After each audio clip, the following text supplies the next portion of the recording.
Hello dear students, welcome back to Scholar Study Centre. मैं Robin Chaudhary एक बार फिर से आपका स्वागत करता हूं हमारे यूट्यूब चैनल पर। कैसे हो मित्रों, आप सभी स्वस्थ हो, मस्त हो? आशा करता हूं कि स्वस्थ भी हो और मस्त भी हो, लेकिन आपकी मस्ती आपकी किताबों तक ही सीमित रहनी चाहिए। क्यों? क्योंकि आप कुछ टारगेट लेकर चल रहे हैं अपनी लाइफ में। वो टारगेट जब तक नहीं पा लेते हैं तब तक आपको डिस्ट्रैक्ट नहीं होना है। ठीक है, डिस्ट्रैक्ट नहीं होना है। अपना पूरा फोकस आपने एसएससी के एग्जाम्स पर लगाना है, जो साल 2024 में आपके लिए नौकरी की एक गोल्डन अपॉर्चुनिटी लेकर आ रहे हैं। अगर गोल्डन अपॉर्चुनिटीज की बात करें तो पहली ऐसी अपॉर्चुनिटी आपको मार्च 2024 में, मार्च 2024 में मिलने वाली है। किसके रूप में? एसएससी सिलेक्शन पोस्ट फेज 12 के एग्जाम के रूप में। ये एग्जाम बहुत इंपॉर्टेंट है। क्यों? क्योंकि एक तो ये आपके सीजीएल एंड सीपीओ एग्जाम की, सीएचएसएल की आपको एक तो अच्छे से प्रैक्टिस करवा देगा। दूसरा, नौकरियां भी अच्छी हैं, सही है, बुरी नहीं है। 4200 पे ग्रेड की बहुत सी नौकरियां हैं, कुछ 4600 की भी मिलेंगी। तो वो डिपेंड करता है आपकी एलिजिबिलिटी पर कि आप किस फील्ड से बिलोंग करते हैं एंड आपकी eligibility education wise, age wise क्या क्या है। लेकिन इस एग्जाम की एक सबसे खास बात है कि ये सिंगल टीयर का एग्जाम है। इसमें कोई टीयर 2, टीयर 3 नहीं है, जैसे दूसरे कई एग्जाम्स में आपको करना पड़ता है, मल्टीपल लेवल्स क्लियर करने पड़ते हैं। यहाँ पर नहीं है, सिर्फ आपको एक एग्जाम देना है। आप मैट्रिक बेस दे सकते हैं, हायर सेकेंडरी बेस दे सकते हैं, ग्रेजुएशन बेस दे सकते हैं, जो भी आपकी डिग्री, आपकी एलिजिबिलिटी है उसके अकॉर्डिंग। सिंगल टीयर में एग्जाम देने का फायदा ये होता है कि जो स्टूडेंट्स ने पढ़ा होता है, जो अच्छे से परफॉर्म एक बार कराते हैं, नौकरी के उनके चांसेस बढ़ जाते हैं। आपके इन्हीं चांसेस में वृद्धि करवाने के लिए हम अपना छोटा सा योगदान दे रहे हैं। जैसा आप जानते हैं, एसएससी के 2024 के सभी एग्जाम्स को टारगेट करते हुए जिस एग्जाम में SSC English language and comprehension पूछता है, उन सभी एग्जाम्स में 2024 के हम एक इंग्लिश लैंग्वेज के ऊपर सीरीज चला रहे हैं, जिसको हमने नाम दिया है इंग्लिश विंग्लिश। पहली चीज, ये सभी स्टूडेंट्स के लिए फ्री ऑफ द कॉस्ट है। इसमें हम कुछ अलग से नहीं कर रहे हैं, हम सिर्फ प्रीवियस ईयर में आए हुए क्वेश्चंस जो है चैप्टर वाइज उनको डिस्कस कर रहे हैं, और उन क्वेश्चंस के माध्यम से आपको कॉन्सेप्ट्स आप तक पहुंचाने की कोशिश कर रहे हैं। ठीक है, अब रेगुलर कॉन्सेप्ट्स यूट्यूब पे देना कई बार थोड़ा सा मुश्किल हो जाता है, क्योंकि वो रेगुलर क्लासेस में दिया जाता है, right. Free of the cost में उसको देना थोड़ा मुश्किल हो जाता है, लेकिन हम अपनी तरफ से स्टूडेंट्स की तैयारी में जो योगदान करना चाहते थे, उससे हमें समझ में आया कि हम प्रीवियस ईयर के क्वेश्चंस लाएं, उन क्वेश्चंस के हिसाब से आपको कॉन्सेप्ट्स प्रोवाइड करें, ताकि आपको कॉन्सेप्ट्स भी सीखने को मिले, आपकी प्रैक्टिस भी हो जाए, एंड प्रीवियस ईयर के क्वेश्चंस आप चैप्टर वाइज देखकर समझ पाए कि किस चैप्टर से किस लेवल के, किस तरीके के क्वेश्चंस बन सकते हैं। तो इसी कड़ी में आज का हमारा टॉपिक है आर्टिकल्स का प्रैक्टिस सेट नंबर 2 हम डिस्कस करने वाले हैं। हम इसका प्रैक्टिस सेट 1 कर चुके हैं। इससे पहले नाउन एंड प्रोनाउन की क्लासेज हो चुकी हैं। अगर आपने नहीं देखी है, आप प्लीज जाकर उन क्लासेज को देखिए। ठीक है, तो चलिए हमारी रेगुलर प्रैक्टिस की तरह से आपके सामने सेंटेंसेज आएंगे। आपको अपना टाइम लेना है, आप वीडियो को पॉज करना चाहते हैं या उसको पढ़ के अटेम्प्ट करना चाहते हैं, जैसे भी आप कीजिए। एंड बाद में अगर किसी से नहीं होता है या सारे के सारे मैंने तो कराने ही है। ठीक है, तो चलिए आज के सेशन का पहला क्वेश्चन ये रहा आपकी स्क्रीन पे दोस्तों, इसको अटेम्प्ट कीजिए। तब तक मैं जरा सा पानी पी लेता हूं। देखिए इस क्वेश्चन को, पहला क्वेश्चन आपसे क्या कहता है, अटेम्प्ट करने की कोशिश कीजिए।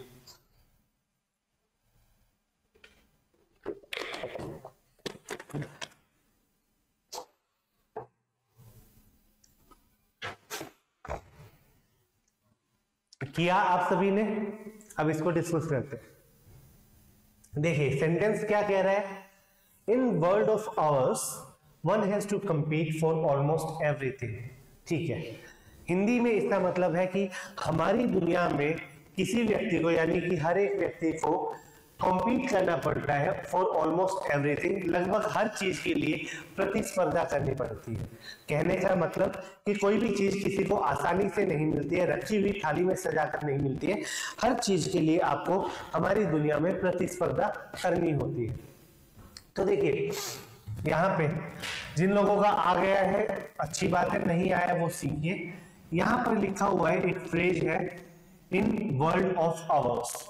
यहां पे अगर मैं इसको लेकर चलता हूं आपके सामने,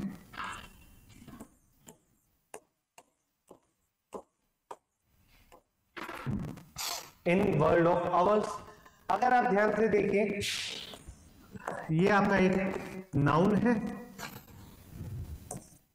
जो ऑफ से कनेक्ट हुआ है किसी प्रोनाउन से, हुआ है या नहीं हुआ। अब किसी भी चीज को डेफिनेट बनाने का तरीका हमने सीखा था। सबसे सिंपल तरीका है नाउन ऑफ नाउन बना दो, नाउन ऑफ नाउन बना दो। जैसे द बॉटल ऑफ प्लास्टिक, या the bottle made from plastic, या the water of river Ganga.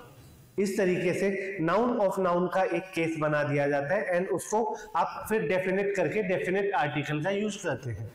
अब देखिए यहां पर नाउन ऑफ नाउन तो नहीं है, यहां पर क्या है, नाउन ऑफ प्रोनाउन है। बोलिए है या नहीं है। तो आप सीधी सी एक बात बताइए, ये जो प्रोनाउन है, सर्वनाम जिसे आप हिंदी में कहते हैं, ये किसको रिप्लेस करने के लिए आता है, किसकी रिपीटेशन को रोकने के लिए आता है, नाउन की रिपीटेशन को रोकने के लिए आता है। तो जो प्रॉपर्टीज नाउन पर लागू होती है, जो कॉमन प्रॉपर्टीज नाउन पर लागू होती है, वही प्रॉपर्टीज प्रोनाउन भी तो इनहेरिट कर रहा है किसी हद तक प्रोनाउन भी तो नाउन वाले रूल्स को इनहेरिट कर रहा है। तो जो नाउन ऑफ नाउन पे डेफिनेट बनता था, वही चीज नाउन ऑफ प्रोनाउन पे भी डेफिनेट बनना चाहिए, क्योंकि ये जो नाउन है ये बिलोंग कर रहा है अब इस प्रोनाउन को, इस वजह से ये नाउन डेफिनेट हो गया। अगर डेफिनेट हो गया तो मुझे इसके साथ डेफिनेट आर्टिकल का यूज करना चाहिए। In the world of ours one has to compete for almost everything. एक तो ये चीज हो गई। अगर दूसरे तरीके से आप सोचें तो जो दुनिया में यूनिक चीजें होती हैं, जैसे यूनिवर्स, इक्वेटर, हमारी दुनिया, वर्ल्ड, यूनिक चीजों के साथ भी आप आर्टिकल द का यूज करते हैं। तो आप किसी भी तरीके से इसको करना चाहें, आंसर आपका यही पहुंचेगा, क्या, इन the world of hours. I hope मैं अपनी बात आपको पहुंचाने में, समझाने में सक्सेसफुल रहा हूं। अगले सेंटेंस की तरफ बढ़े। पहले सेंटेंस का आपको आंसर मिल चुका है, यहां पर आर्टिकल द की जरूरत है हमें, ठीक है। चलिए अगला क्वेश्चन देख लेते हैं।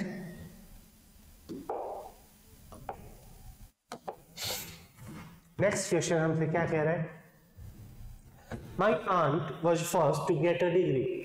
मेरी जो आंटी है वो कोई भी हो सकती है, मौसी, मामी, चाची, ताई, कोई भी। आंट वर्ड काफी ब्रॉड है इंग्लिश में। My aunt was first to get a degree. मेरी जो आंटी है वो पहली थी, कौन, किस चीज के लिए, डिग्री प्राप्त करने के लिए, यानी स्नातक होने के लिए, ग्रेजुएट होने के लिए, या डिग्री प्राप्त करने के लिए वो पहली थी, यानी कि उनसे पहले किसी ने भी डिग्री प्राप्त नहीं की थी, ठीक है। चलिए आपका टाइम शुरू होता है, आप अटेम्प्ट कीजिए। नीचे कमेंट बॉक्स में आंसर्स भी कर सकते हैं, आप अपने डाउट्स भी पूछ सकते हैं। अगर आपके डाउट हैं, आप चाहते हैं उस पर्टिकुलर चीज पर वीडियो बनाई जाए, तो नीचे कमेंट सेक्शन में आप पोस्ट कीजिए। आपके डाउट्स हम बिल्कुल लेकर उसको सभी के सामने रखेंगे एंड उस पर वीडियो बनाएंगे। My aunt was first to get a degree. देखिए यहां पर क्या लिखा हुआ है,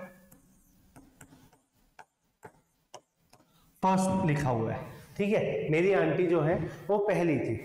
अब अगर आप ध्यान से सोचें तो ये एक एडजेक्टिव है, ठीक है। ये क्या है, एक एडजेक्टिव है। एडजेक्टिव यानी विशेषण को, विशेषण जो नाउन या प्रोनाउन की विशेषता बताते हैं, क्वालिफाई करते हैं, एम्फेसाइज करते हैं या मॉडिफाई करते हैं।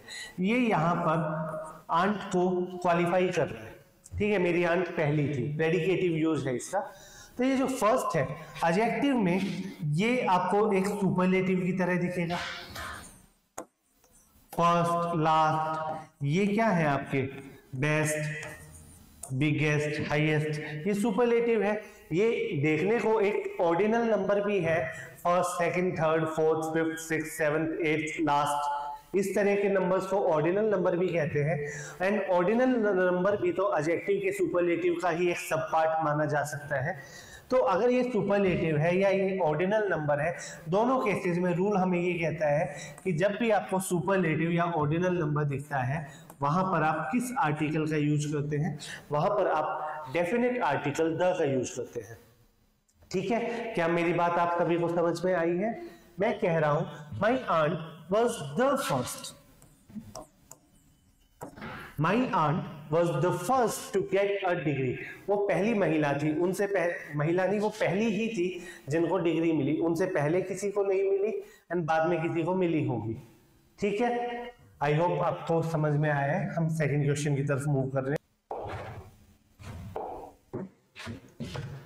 आज का थर्ड क्वेश्चन है हमारे पीडीएफ में, 23rd क्वेश्चन है ये हमारे सीरीज में। इसको पढ़िए, अटेम्प्ट करने की कोशिश कीजिए।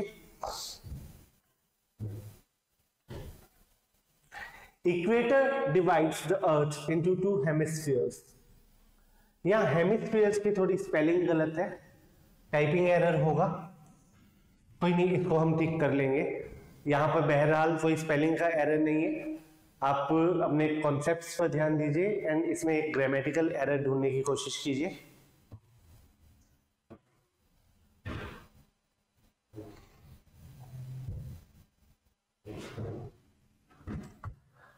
चलिए करें। देखिए, हमने बात की थी जितनी भी दुनिया में यूनिक चीजें हैं, जितनी भी दुनिया में यूनिक चीजें हैं, जैसे यूनिवर्स या इक्वेटर या और भी कोई यूनिक चीज हो सकती है, जैसे कोई पर्टिकुलर ब्लैक होल हो गया या कोई खगोलीय पिंड है, सेलेस्टियल बॉडीज है, हेवनली ऑब्जेक्ट्स है, इनके साथ हम आर्टिकल द का यूज करते हैं। जैसे the sun, the moon, the earth, the Saturn, the Jupiter, इनके साथ हम आर्टिकल द का यूज करते हैं। इनके अलावा जैसे द इक्वेटर हो गया, इक्वेटर भी तो एक प्लेनेट का यूनिक होता है। इक्वेटर भी तो जो आपका प्लेनेट को बीचों बीच से डिवाइड करती है, एक इमेजिनरी लाइन, वो भी तो आपका एक प्लेनेट पे यूनिक होता है। तो यूनिक चीजों के साथ आप आर्टिकल द का यूज करते हैं। क्या यूज करते हैं? आर्टिकल द का इस्तेमाल करते हैं।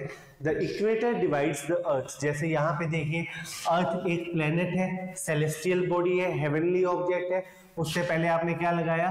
The equator divides the earth into 2 hemispheres. ठीक है, इसकी स्पेलिंग ठीक कर लो।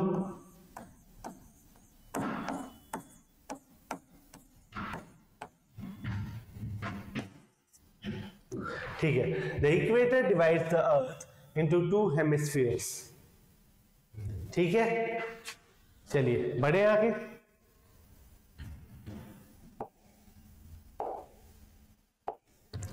अगला क्वेश्चन ये रहा आपकी स्क्रीन के सामने, इसको पढ़िए, अटेम्प्ट करने की कोशिश की।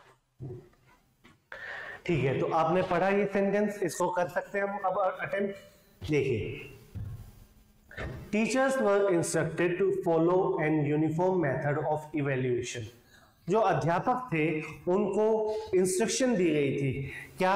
कि वो एक यूनिफॉर्म मेथड अपनाए, मार्क्स देने के, एग्जाम कॉपी चेक करने के एक यूनिफॉर्म मेथड अपनाए।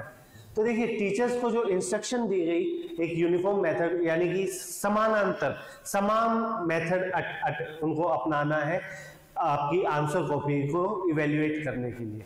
देखिए, इसको अटेम्प्ट करते हैं। यहां पर अगर आप देखेंगे ध्यान से, क्या लिखा हुआ है? An uniform.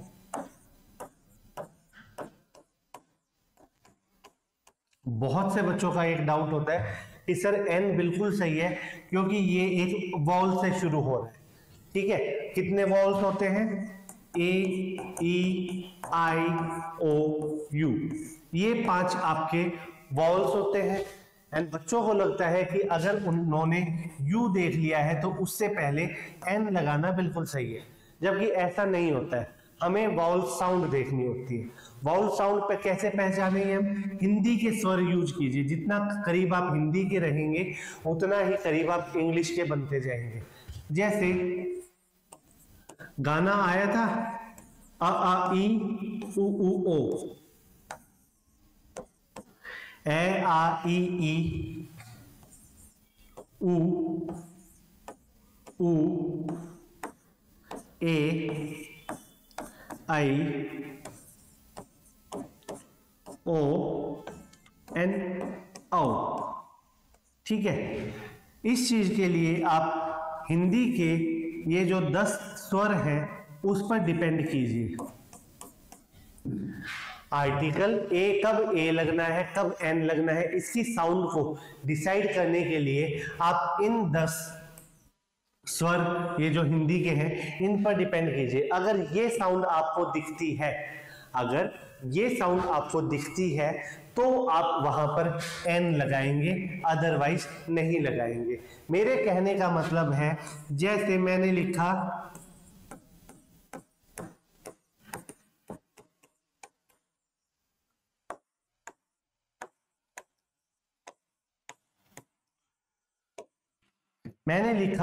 A university and umbrella. दोनों जो आपके दोनों जो वर्ड्स हैं वो किससे स्टार्ट हो रहे हैं? वाउल यू से स्टार्ट हो रहे हैं, लेकिन दोनों की साउंड अलग है।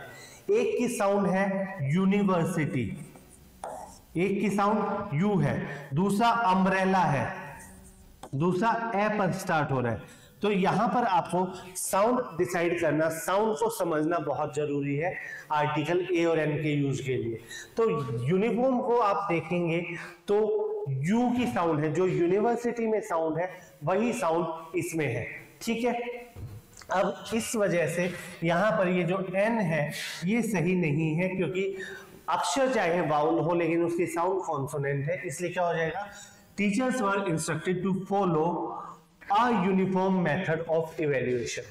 Teachers were instructed to follow a uniform method of evaluation.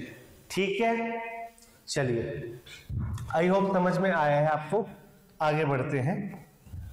अगला क्वेश्चन ये रहा आपकी स्क्रीन पर, अटेम्प्ट कीजिए, मैं पढ़ देता हूं।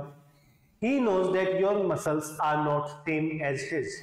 वह जानता है कि आपकी मसल्स जो है वो उसकी तरह बराबर नहीं है, उसके जितनी उसकी मसल्स है उसके बराबर नहीं है। अटेम्प्ट करने की कोशिश कीजिए।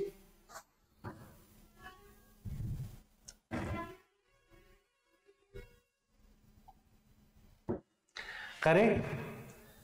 देखिए दोस्तों, यहां पर वर्ड लिखा हुआ है same. He knows that your muscles are not same as his. तो देखिए ये जो सेम है, जैसे वर्ड हो गए सेम या ओनली, जिनसे आप किन्हीं चीजों को निर्धारित करते हैं। सेम, ओनली, जिन चीजों से आप किसी चीज को निर्धारित करते हैं, इनसे पहले आप आर्टिकल द लगाएंगे। इनसे पहले आप आर्टिकल द लगाएंगे। जैसे he is the same boy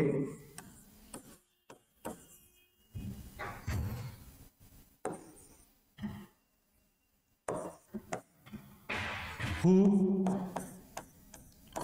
topped the exam। जिसने एग्जाम में टॉप किया वो वही सेम लड़का है। तो the same boy, he is the same boy. तो जहां पर द दिखे, द सेम दिखे, ओनली दिखे, वहां पर आपको किस आर्टिकल का यूज करना है? वहां पर आपको आर्टिकल द का यूज करते हुए चलना है दोस्तों। ठीक है, आई होप आप ये समझ पाए हैं। आगे बढ़े हम। तो यहां क्या हो जाएगा? इस सेम से पहले द लग जाएगा। He knows that your muscles are not the same as his. वह जानता है कि तुम्हारी मसल उसकी तरह बराबर नहीं है, उसके बराबर नहीं है, उसके मसल्स के बराबर नहीं है। अगला क्वेश्चन आपकी स्क्रीन पर ये रहा। UNICEF is an international organisation. ठीक है, यूनिसेफ जो है वो एक इंटरनेशनल, अंतरराष्ट्रीय ऑर्गेनाइजेशन है, एक अंतरराष्ट्रीय समूह है। कीजिए इस चीज को। Take your time, 5 second 10 second attempt कीजिए, सोचिए, लॉजिक आपके दिमाग में होना चाहिए, कॉन्सेप्ट आपके दिमाग में होना चाहिए, एंड अटेम्प्ट करके दीजिए।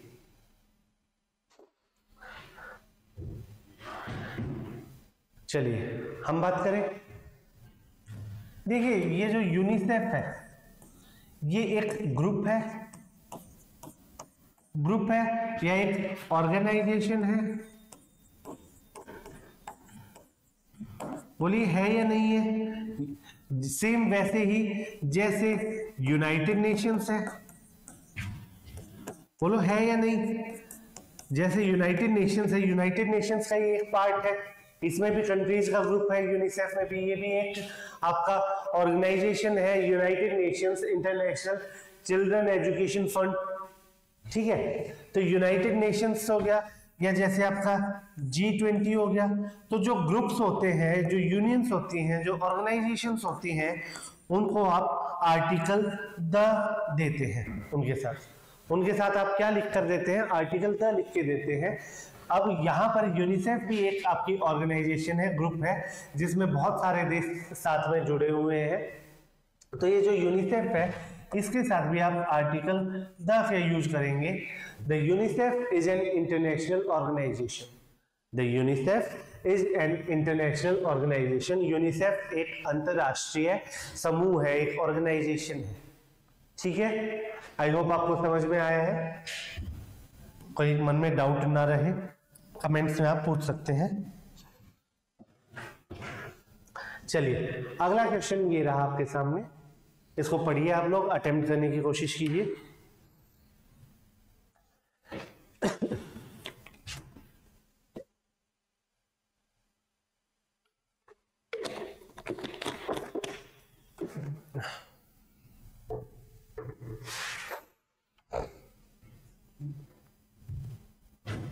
चलिए करें।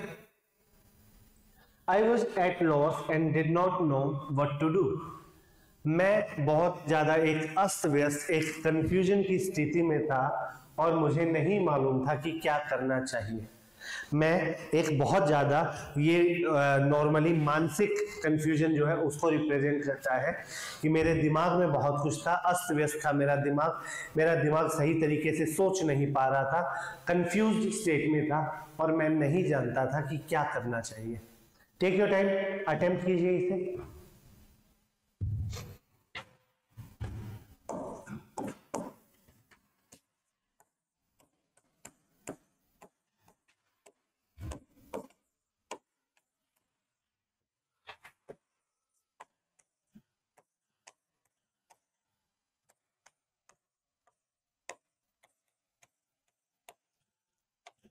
देखिए कुछ इडियम्स, कुछ फ्रेजेस ऐसे होते हैं जिनके अंदर आर्टिकल का यूज हो रखा होता है ऑलरेडी।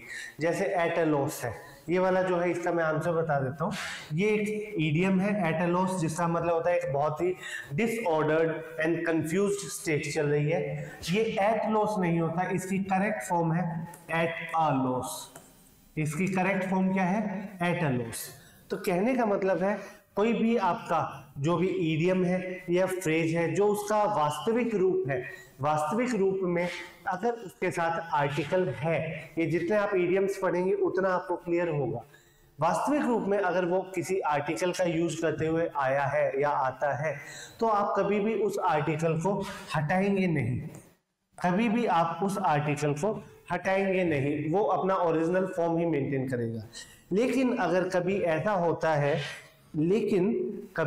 होता है कि भाई अगर कोई ईडियम है उसमें कोई आर्टिकल का यूज नहीं हुआ, तो ऐसे केस में आप लगाएंगे भी नहीं। अगर ईडियम है और उसमें ईडियम या फ्रेज है और उसमें कोई आर्टिकल का यूज नहीं होता उसके नॉर्मल सेंस में, तो आप जबरदस्ती लगाएंगे भी नहीं। अब ये चीज कैसे मालूम चलेगी? देखिए दोस्तों, 5-10 तो लिखवाने को लिखवाए जा सकते हैं, लेकिन जितने ज्यादा आप ईडियम्स पढ़ेंगे उतना ज्यादा आपको क्लियर होता जाएगा। सो जब भी आप ईडियम्स पढ़ें तो उसकी करेक्ट फॉर्म को पढ़िए। ऐसा ना हो कि उसमें आर्टिकल लगा हुआ है आपने उसको बिना आर्टिकल के पढ़ लिया, या आर्टिकल नहीं लगा हुआ आपने उसको आर्टिकल के साथ पढ़ लिया। नहीं, उसकी फॉर्म आप मेंटेन करके चलेंगे। तो यहाँ जैसे इसकी करेक्ट फॉर्म क्या होती है, at a loss. I was at a loss and did not know what to do. मैं एक बहुत ही ज्यादा दिमागी तौर से कंफ्यूज स्टेट में था और मुझे नहीं पता था कि क्या करना चाहिए। ठीक है, चलिए आगे बढ़ते हैं हमारे अगले क्वेश्चन की तरफ साथियों।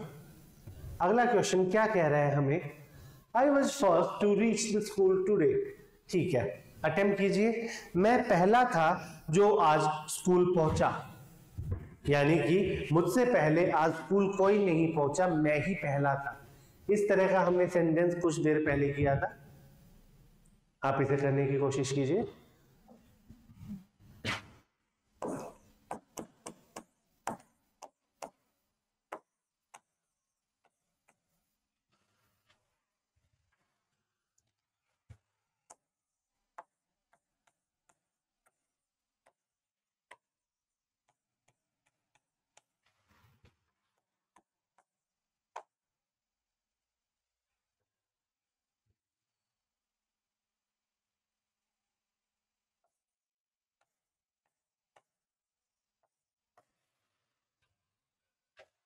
देखिए, कुछ देर पहले हमने बात की थी कि first, second, third, fourth, last ये सारे आपके ऑर्डिनल नंबर्स होते हैं।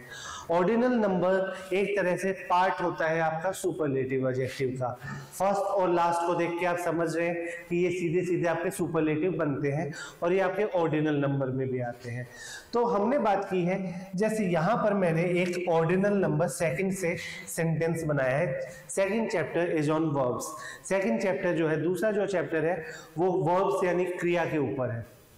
एंड यहाँ कह रहे हैं I was first to reach the school today, मैं पहला था स्कूल पहुंचने वाला।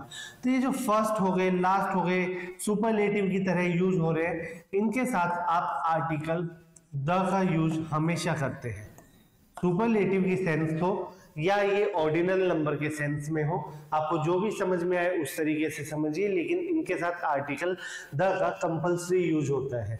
दूसरी बात करें तो ये जैसे एक ऑर्डिनल नंबर है, ऑर्डिनल नंबर के लिए भी आप आर्टिकल द का यूज करते हैं। The second chapter is on verbs, the second chapter is on verbs. इसको आप ऐसे नहीं बोलेंगे कि चैप्टर नंबर 2, उसके साथ आप नहीं लगाएंगे, कार्डिनल नंबर के साथ नहीं लगाएंगे, सिर्फ ऑर्डिनल नंबर के साथ लगाएंगे या सुपरलेटिव्स के साथ लगाएंगे।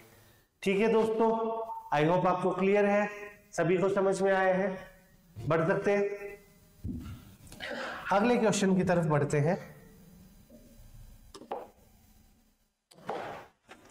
अगला सेंटेंस ये रहा आपकी स्क्रीन पर, could you please give me a postal address of the Indian embassy in New York. ठीक है, क्या आप मुझे न्यूयॉर्क में स्थित भारतीय दूतावास का पोस्टल एड्रेस यानी डाक पता दे सकते हैं। आपका टाइम शुरू होता है, आप इसको अटेम्प्ट कीजिए, टेक योर टाइम।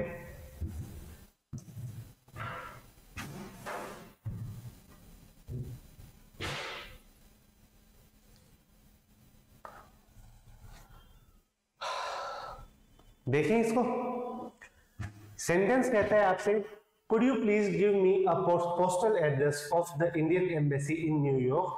क्या आप मुझे न्यूयॉर्क में स्थित भारतीय दूतावास का पोस्टल एड्रेस दे सकते हैं।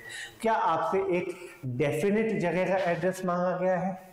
क्या वो जगह फिक्स है जहां का एड्रेस मांगा गया है? रैंडम एड्रेस तो नहीं मांगा गया। उसने बड़े ही साफ सुथरे स्पष्ट रूप से आपसे बताया है कि न्यूयॉर्क में स्थित भारतीय दूतावास का एड्रेस मुझे दे दीजिए। तो जब इतनी क्लैरिटी से, इतने डेफिनेट तरीके से उसने पूछा है, तो उसको आर्टिकल भी डेफिनेट दोगे, क्योंकि उसने चीजों को डेफिनेट किया है। यहां पर क्या लिखा है, अ पोस्टल एड्रेस। अ का मतलब एक या कोई भी। क्या उसने कोई भी मांगा है या फिक्स मांगा है? बताओ बच्चों, फिक्स मांगा है। तो फिक्स अगर एड्रेस मांगा है किसका, इंडियन एम्बेसी इन न्यूयॉर्क का, तो आप उसको क्या कर देंगे, ए हटा देंगे और इसकी जगह क्या लगा देंगे, द लगा देंगे, क्योंकि उसने बहुत ही स्पष्ट तरीके से डेफिनेट करते हुए आपसे एड्रेस मांगा है, जहां का भी उसको एड्रेस आपसे मांगना था। ठीक है दोस्तों, ये बात समझ में आई है। चलिए बढ़ सकते हैं आगे।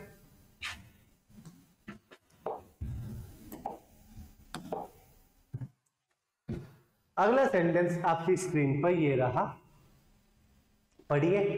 If you here engage tone replace the receiver and dial again. अगर आपको एक इंगेज टोन सुनाई देती है तो आपका जो रिसीवर है आप उसको वापस उसी जगह पे रख दीजिए एंड दोबारा से डायल कीजिए। ये टेलीफोन की बात कर रहा है, जो पुराने लैंडलाइन फोन्स होते थे।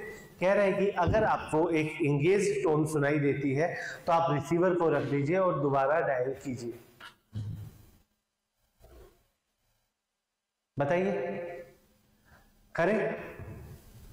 तो देखिए, वो आपसे कह रहा है कि अगर आपको एक इंगेज टोन सुनाई देती है, ठीक है, ये जो टोन है ये आपको दिख रहा है कि एक सिंगुलर नाउन है, पहली बार आपसे इंट्रोड्यूस हुआ है, ठीक है। साउंड किसकी आ रही है? ई की आ रही है। तो क्या करेंगे आप? If you here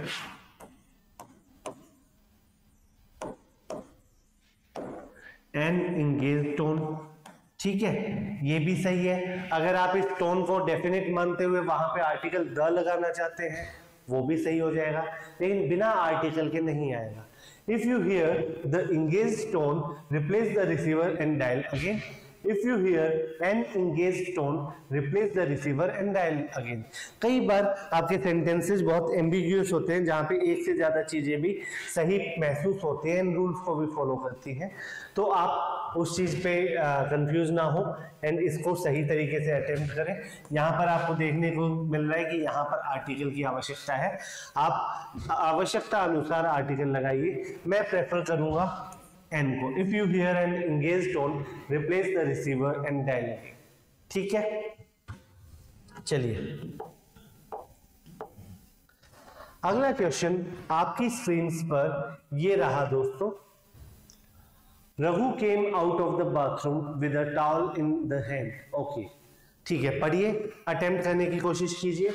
Raghu bathroom से बाहर आया और उसके हाथ में एक टॉवल यानी एक तौलिया था, ठीक है, कीजिए, करें अटेम्प्ट। तो देखिए क्या होता है, ये जो बॉडी पार्ट्स होते हैं, आपके हैंड्स हो गए, आपके लेग्स हो गए, इन पे आपका पोजीशन होता है, ठीक है, आपका संबंध है, रघु का हाथ, आपका पैर। तो जहां पर आपका यहाँ पोजीशन है ना, वहां पे आप पॉजेसिव एडजेक्टिव से इनको लिखने की कोशिश कीजिए। Raghu came out of the bathroom with A towel in the hand हटाकर यहाँ पे ज्यादा अप्रोप्रिएट हो जाएगा, इन हिज हैंड।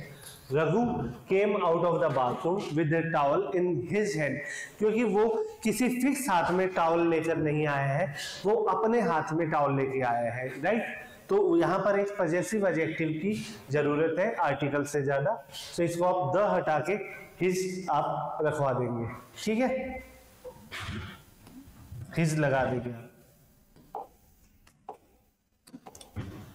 अगला सेंटेंस ये रहा आपका, Kalidas is a Shakespeare of India. Please attempt करने की कोशिश कीजिए, बहुत सिंपल है, बहुत कॉमन है, एग्जाम में आया हुआ है।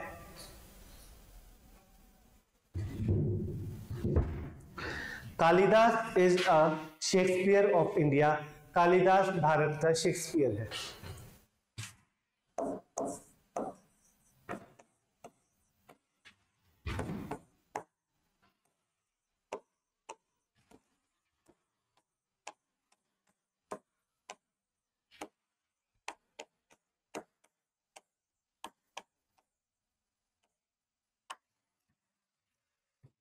ये लिखा हुआ है कालिदास से, वहां पे ए लगाया हुआ है, हमने अभी नहीं लगाया। देखिए क्या होता है, ये आपका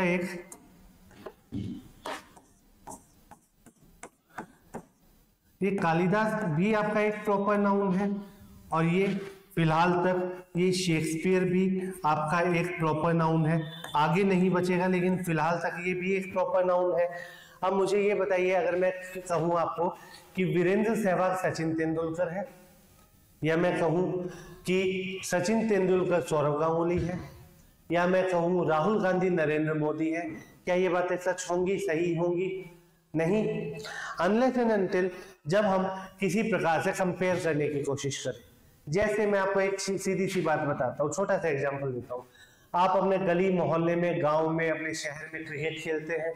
मान लीजिए वहां पर आपके किसी दोस्त ने बॉलर की 6 बॉलों पर 6 छक्के मार दिए, तो उसी दिन से आप अपने मन से बताइए उसका नाम क्या पड़ जाएगा। आप उसको तुरंत में, हर एक बंदा उसको उपाधि दे देगा, भाई तू तो युवराज सिंह है, ओ युवराज सिंह आया बैटिंग करने, हमारे गांव का युवराज सिंह ये है। तो क्या वो सच में युवराज सिंह हो गया? नहीं, उसने, युवराज सिंह ने जो काम किया, जो क्वालिटी अपनी शो की, उसने उसी क्वालिटी को मैच करने की कोशिश की। इस वजह से आप कंपेयर कर रहे हैं क्या उस प्लेयर की क्वालिटीज या उस प्लेयर का बैटिंग स्टाइल या उस प्लेयर का क्रिकेट आप मैच करने की कोशिश कर रहे हैं युवराज सिंह के क्रिकेट से। ठीक है, तो क्या होता है कि जब एक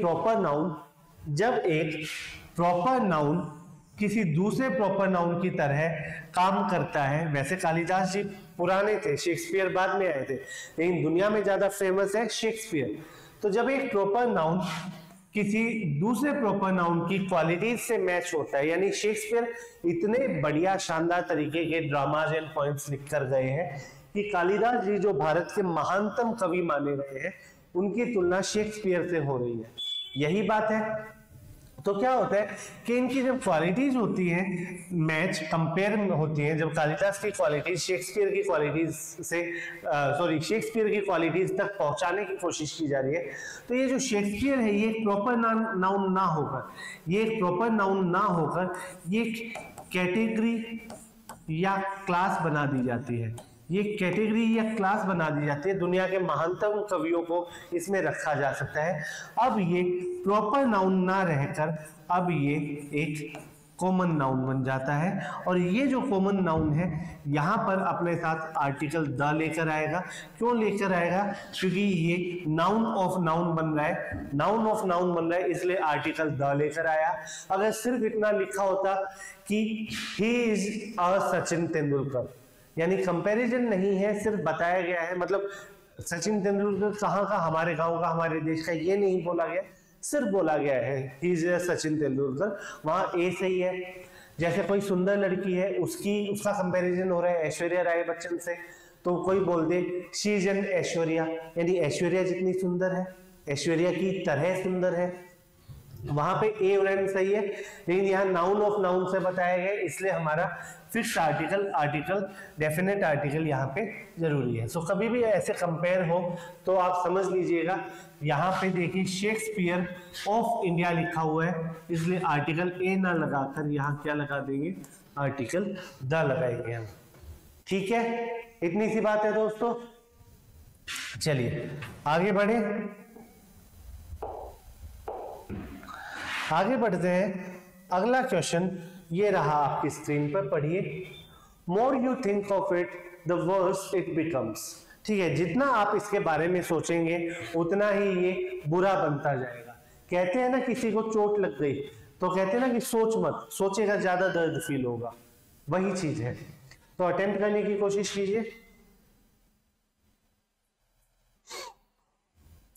मोर you think of it the worse it becomes, हम करें। देखिए क्या होता है जब दो कंपैरेटिव डिग्रीज है,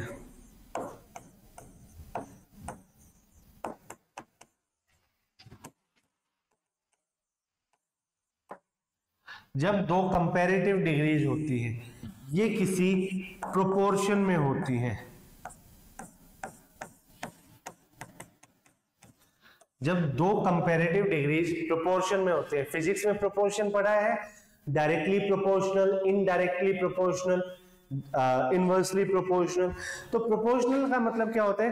प्रोपोर्शन में होने का मतलब जब एक चीज बढ़ेगी तो उसका प्रभाव दूसरी चीज पर भी जाएगा, चाहे वो दूसरी चीज भी उसके साथ बढ़ रही हो या घट रही हो। जब एक चीज बढ़ेगी दूसरी चीज घटेगी, या पहली चीज के बढ़ने के साथ दूसरी चीज भी बढ़ेगी, उसको आप प्रोपोर्शन में कहते हैं। जब दो कंपैरेटिव डिग्रीज प्रोपोर्शन में होती हैं तो उन दोनों के साथ कौन सा आर्टिकल यूज किया जाता है?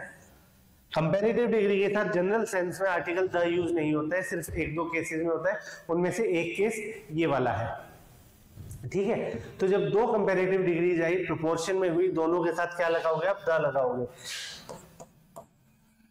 The more you think of it, the worse it becomes। दूसरे वाले पे लगा हुआ है पहले वाले पर नहीं लगा हुआ था तो वहां पर हमने लगा दिया। जितना ज्यादा आप इसके बारे में सोचेंगे ये उतना ही बुरा बनता जाएगा। ठीक है, बढ़े। अगला क्वेश्चन देखते हैं। I met the gentleman today morning on my way to the market. ठीक है, पढ़िए पढ़िए, अटेम्प्ट करने की कोशिश कीजिए। I met the gentleman today morning on my way to the market. देखिए बात करें इसकी, यहां पर एक ये जेंटलमैन है, क्या ये एक काउंटेबल एंड सिंगुलर नाउन है? देखिए सिंगुलर है, ठीक है। क्या ये आपसे पहली बार इंट्रोड्यूस होने आया है? पूरे सेंटेंस में कहीं भी इसकी रिपीटिशन नहीं है, इसको किसी भी तरीके से डेफिनेट नहीं किया गया।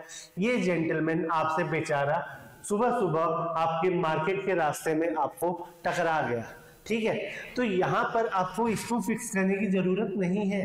जब तक आप नहीं बताओगे ना कि कौन सा जेंटलमैन, फिक्स कर दिया आपने, मान लो इस सेंटेंस से पहले किसी की बात कर ली थी और फिर उस पर्सन को रिप्रेजेंट कर रहे हो जेंटलमैन से, तो डेफिनेट बनेगा, अदरवाइज डेफिनेट नहीं है, अदरवाइज ये इनडेफिनेट है। और अगर इनडेफिनेट है तो क्या यूज होगा? I met a gentleman today morning on my way to the market. आज सुबह मुझे अपने बाजार जाते हुए, बाजार जाने के रास्ते के बीच में मुझे एक सज्जन व्यक्ति से मुलाकात हुई, मेरी एक सज्जन व्यक्ति से मुलाकात हुई आज सुबह मार्केट बाजार जाते हुए। ठीक है, तो यहाँ द जेंटलमैन ना होके अ जेंटलमैन होगा। ठीक है, बढ़ सकते हैं। चलिए, we must have sympathy for needy and the poor. Attempt कीजिए। आज की क्लास का ये आखिरी सेंटेंस रखते हैं, यहीं तक रखते हैं। We must have sympathy for needy and poor, needy and the poor. कोशिश कीजिए, करें डिस्कस इसको। देखिए, जैसे रिच, पुअर, ब्रेव, ये यहां पे जैसे नीडी है। बच्चों ये सारे के सारे क्या है? ये सारे के सारे आपके क्या है? एडजेक्टिव्स है, ठीक है, एडजेक्टिव्स है। जैसे needy man, rich people, poor people, brave soldier, ये सारे के सारे एडजेक्टिव हैं जो किसी नाउन के साथ लगकर उनको क्वालिफाई करते हैं। लेकिन होता क्या है कि अगर इन एडजेक्टिव्स के, और भी हो सकते हैं बहुत सारे, कुछ एग्जांपल्स लिए, इन एडजेक्टिव्स से पहले अगर आर्टिकल द का यूज करते हैं तो ये सारे आपके कुछ और बन जाते हैं। क्या बन जाते हैं फिर? ये आपके बन जाते हैं प्लूरल फॉर्म के कॉमन नाउन। ये आपके प्लूरल फॉर्म के कॉमन नाउन्स बन जाते हैं जब इनके साथ आर्टिकल द का उपयोग होता है। अब ये सिर्फ विशेषण नहीं रहते, ये नाउन बन गए और प्लूरल बने हैं। तो जैसे हम कहते हैं ना ब्रेव सोल्जर, तो सोल्जर कैसा है? बहादुर है। लेकिन फिर हम कहें the brave are always rewarded, बहादुर लोगों को हमेशा पुरस्कृत किया जाता है, सम्मानित किया जाता है। ठीक है, तो जब आप ब्रेव के साथ किसी एडजेक्टिव के साथ ये आर्टिकल द लगाते हैं, एडजेक्टिव ऑफ क्वालिटी के साथ, ये मिलकर एक प्लूरल कॉमन नाउन बन जाता है। अब अगर ध्यान से आप सेंटेंस पढ़ें, we must have sympathy for needy and the poor, यहां तो इसने प्लूरल कॉमन नाउन बनाया हुआ है गरीब लोगों के लिए, लेकिन यहाँ नीडी जो है, यहाँ जरूरतमंद सिर्फ एडजेक्टिव है, जरूरतमंद लोगों के लिए नहीं है। तो हम इसे भी प्लूरल कॉमन नाउन बनाने की कोशिश करेंगे। क्या करके? We must have sympathy for the needy and the poor.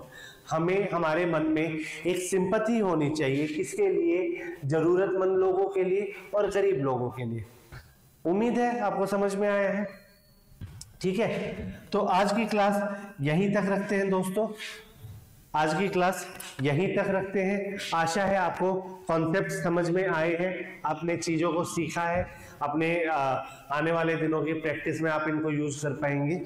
तो ज़्यादा से ज़्यादा कंटेंट के लिए जुड़े रहिए हमारे चैनल के साथ, सब्सक्राइब कीजिए। अगर आपको वीडियो पसंद आई है तो वीडियो को लाइक कीजिए, अपने दोस्तों के साथ शेयर कीजिए, ताकि हमें भी एक मोटिवेशन मिले कि हम अपने ऑफलाइन स्टूडेंट्स को तो पढ़ाते हैं, हम ऑनलाइन स्टूडेंट्स को भी एक कुछ योगदान दे पाए उनकी तैयारी में। ठीक है, चलिए बहुत बहुत धन्यवाद। ध्यान रखिए। आप सभी को मेरा प्यार भरा नमस्कार।